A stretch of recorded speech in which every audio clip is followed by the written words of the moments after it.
Today we're going to be talking about TetraPond's APK100.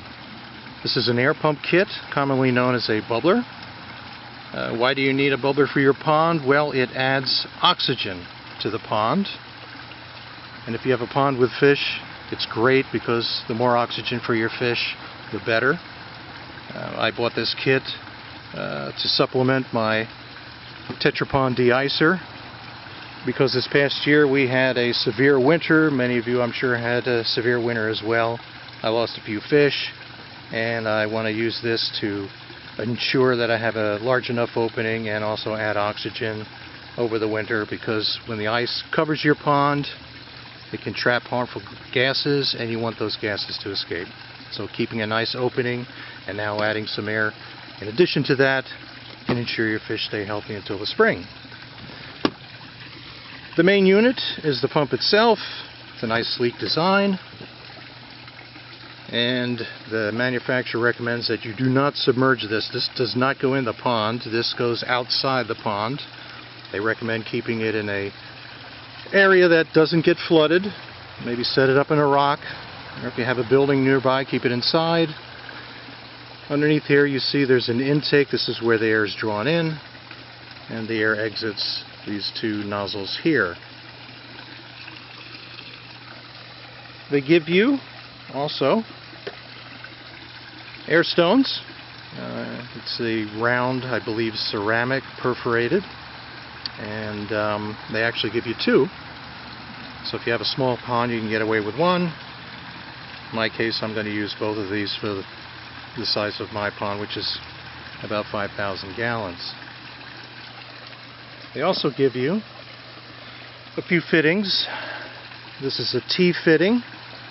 If you only want to use one air stone, you have to branch it out.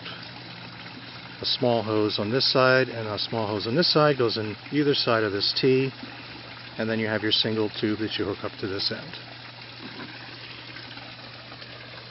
They also give you what is known as a check valve,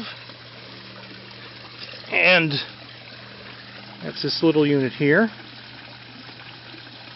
What you don't want happening is, if you have to set this unit below the surface of your pond, a little bit lower than your pond, you don't want water draining back through the hose into the unit. So you use a check valve. I don't know if you can see it, but there's a little arrow on here. This is the flow of the air. It goes out into the pond, and this goes back to the pump. And this does not get submerged either. This should be installed in line between the pump and the surface of the pond.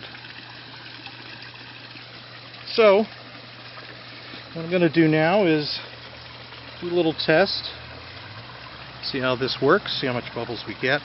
So I'll take one of these air stones, slip the tube over there.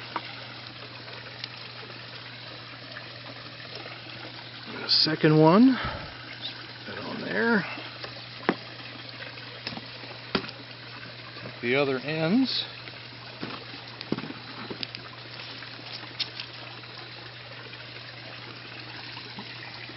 Put one on the left, one on the right, squeeze it all nice and tight.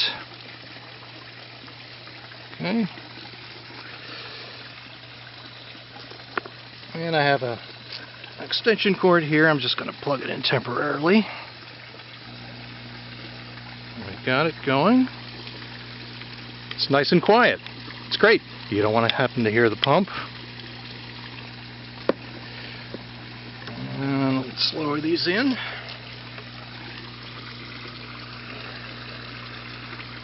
There. Getting a nice amount of bubbles. Agitating the surface. Let's see if I can adjust the focus here. Up. Great. Now, if you're using this in the summer, they recommend putting the air stones on the bottom of the pond. However, you may need to weight down the tubing, which could float a little bit, and of course you want to hide that as much as possible.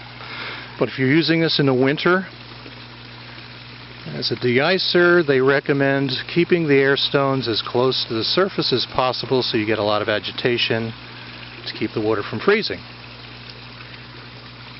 Looks pretty good. A lot of bubbles. So, I'm going to set this up come winter. I'm going to shoot another video. We'll see how it's working, but I have a feeling that it should work just fine. That's it. Thanks.